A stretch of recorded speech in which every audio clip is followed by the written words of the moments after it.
Şimdi aslında biraz da küresel ısınmaya değindikten sonra biraz böyle mevcut kuraklıkla ilgili bilgi vermekte fayda var. Öncelikle küresel ısınma ve iklim değişikliğine bağlı olarak en önemli faktörlerden biri, yani bunun sonucu olarak en önemli faktörlerden biri kuraklık meselesidir. Kuraklık tanımına bakacak olursak uzun yıllar, özellikle yağışın uzun yıllar ortalamasına göre pek çok altına düşmesi sonucu ortaya çıkan bir meteorolojik olayıdır. Burada kuraklıkla beraber tarım alanları ve su kaynaklarında ciddi manada sorunlar ortaya çıkmaktadır. Özellikle iklim değişikliğine bağlı olarak ülkemiz önemli bir Akdeniz kavşağında olduğu için, bölgesinde olduğu için önemli bir derecede olumsuz etkilenmekte. Bunun başında da özellikle İç Anadolu bölgesi, Doğu Anadolu ve Güneydoğu Anadolu bölgesi yer almaktadır. Şimdi sıcaklığın artması 1 santigrat derece ortalama olarak baktığımız zaman bu buğdayda ortalama %6 oranında bir verim düşüklüğüne neden olurken Mısır'da ortalama %7,4 ve soya fasulyesinde ise %3,4 oranında bir verim kayıpları meydana gelmektedir. Bu da tekrar kuraklığa bağlı olarak eğer 3 santigrat derecenin bir artış söz konusu olursa bu da bizim ekili alanlarımızda ortalama %25 ile 30 arasında bir verim kaybına neden olmakta ve bu da insanların birinci etapta beslenme açısından çok olumsuz problemler ortaya çıkaracağını söyleyebiliriz. Ve şu an biz bunu da yaşıyoruz işin açıkçası. Mardin özeline geldiğimiz zaman Mardin'de 3,1 milyon dekalık bir ekim alanımız var ve bunun yaklaşık olarak 2,5 milyon dekarını hububat ve baklagiller oluşturmaktadır. Ve bu 2,5 milyon dekarın da yaklaşık olarak %60'ı sulu bir şekilde tarım yapılmakta. Geri kalanda ise bir kuru tarım yapılmakta. Bölgemizin buğday üretimi açısından, özellikle buğday üretimi açısından çok önemli bir yere sahiptir. Çünkü pek çok ülkede olduğu gibi ülkemizde de buğday bir stratejik bir üründür. Ve yıllar ortalaması değişmekle beraber ortalama 1,5 milyon ton bir üretim söz konusu ve Türkiye'de ise yine yıllara göre değişmekle beraber ortalama 20 ile 21 milyon ton bir üretim söz konusu. Ve bu ikisini kıyasladığımız zaman Mardin'de buğday üretimi Türkiye ortalamasının hem üzerindedir ve üretim olarak da Mardin bölgesi %14'ünü oluşturmaktadır ve bu da ciddi manada önemli bir veri ve bu açıdan bölgemizin kurak geçmesiyle beraber mevcut ekili alanlarda ciddi verim sıkıntılarını yaşayacağız. Şimdi tabii iklim verilerine de bakacak olursak 2020 ile 2024 arası, çünkü 2025'in henüz Ocak ayındayız. Ondan dolayı 2024'ün verileri üzerinde belli bazı bilgileri vereceğim.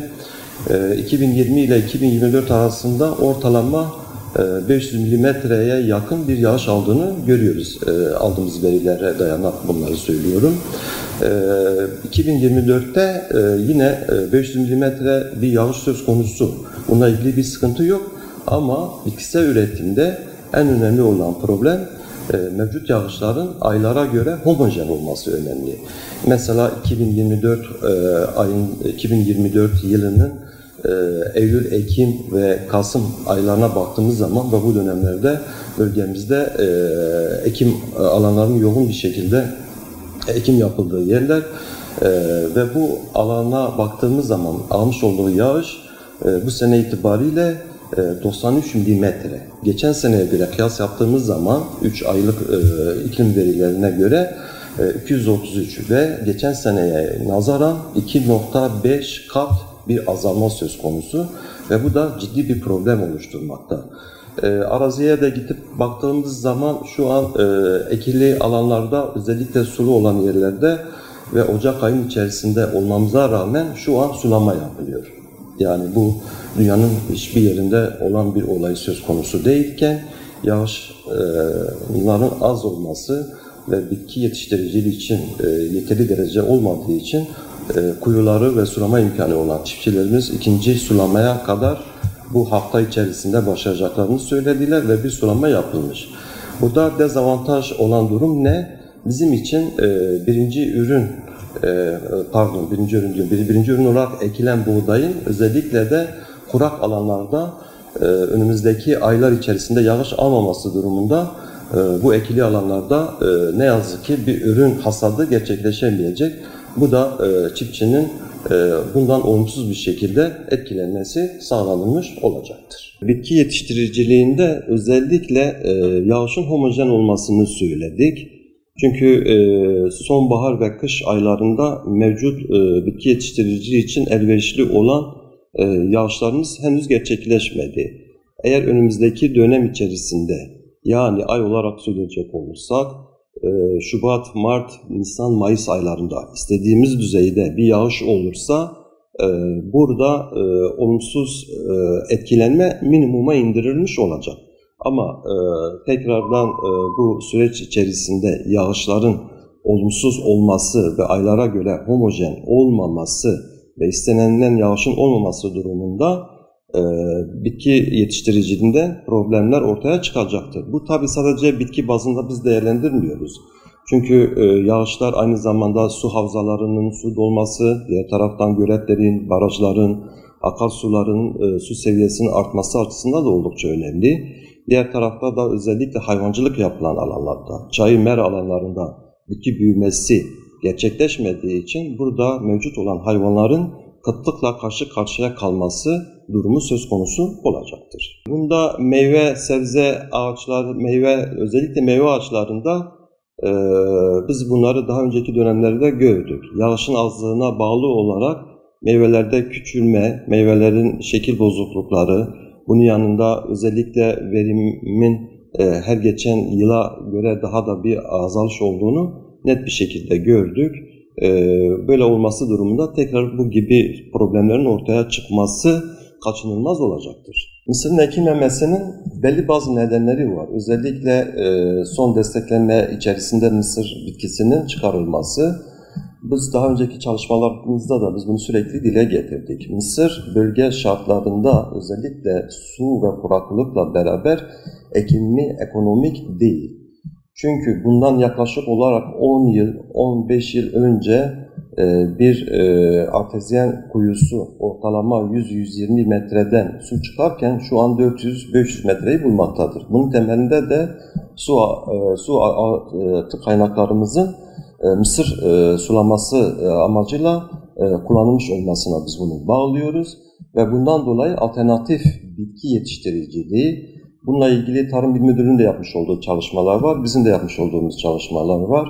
Daha önceki çalışmalarımızda biz ikinci ürün olarak mısır yerine yer fıstığı ekimini yaygınlaştırma projemiz de vardı, bilimsel çalışmalarımız da mevcuttu ve bununla ilgili biz yapmış olduğumuz çalışmalarda su tüketiminin daha düşük ve verim potansiyelinin daha yüksek olduğunu gördük. Ve biz bunu da çiftçilere yayın şeklinde gereken çiftçilerimize de örnek bir şekilde teşkil edebilecek ekim alanlarını oluşturduk.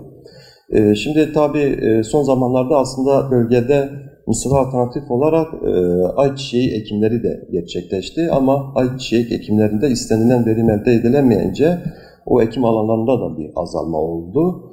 Son zamanlarda mısıra alternatif olarak aynı zamanda fıstık bahçelerinin kurulması, özellikle de ova topraklarında, çünkü biz bunu istemiyoruz. Mevcut ova topraklarının bizim için olmazsa olmazımız buğday ve buğday ürünlerimizdir. Bunu biz önemsiyoruz ama çiftçilerin büyük bir kısmı işte fıstık bahçelerini kurarak uzun vadede daha ekonomik ürün elde etmeye yönelik fıstık bahçelerini kurdular. Diğer tarafta son zamanlarda geçen yıl ekim alanı olarak baktığımız zaman yonca ekiminde bir artış var. Hayvan yemi olarak kullanılıyor. Bir önceki yılda yaklaşık olarak 5000 dekalık bir ekim alanına sahipken bu sene tahmin ettiğimiz bunun 2 katı, yani 10.000 dekalık bir ekim alanından bahsedebiliriz. Bu biraz daha çiftçinin rahatına geliyor. İşte bir sene ben ekimimi gerçekleştiririm, sadece sulamasını yapar ve 5 yıl boyunca ekonomik anlamda biçim yaparak otu temin etme yoluna gidilmektedir. Bizim salma sulama, vahşi sulama dediğimiz yöntemden kesinlikle kaçınmamız gerekiyor. Basınçlı sulama sistemlerini bizim en kısa zamanda uygulamaya geçmemiz gerekiyor. Çünkü basınçlı ya da basınçlı sulama içerisinde yağmurlama veya damlama sulamaya geçtiğimiz zaman hem mevcut suyun daha ekonomik kullanılması hem de var olan suyun daha geniş alanlarda ekonomik anlamda daha fazla verim alması açısından oldukça önemlidir. Bununla ilgili bizim sürekli çiftçi görüşmelerimiz oluyor ve biz bu konuda bunlara gereken bilgileri veriyoruz ve Tarım İl Müdürlüğü'nün de bununla ilgili projeleri mevcut. Bölgemizde son zamanlarda bizim Ziraat Fakültesi'nin de büyük bir katkıları ve üniversitenin de büyük bir katkısıyla beraber bu basınçlı sulama sistemine büyük bir çoğunlukla geçildiğini söyleyebiliriz. Yani sulama ve kuraklık birbirini destekleyen iki etmendir. Biz suyumuzu ne kadar ekonomik kullanırsak su rezervlerimiz o kadar artar. Bunda sadece çiftçiler değil, aynı zamanda ailelere de büyük bir sorumluluk düşmektedir.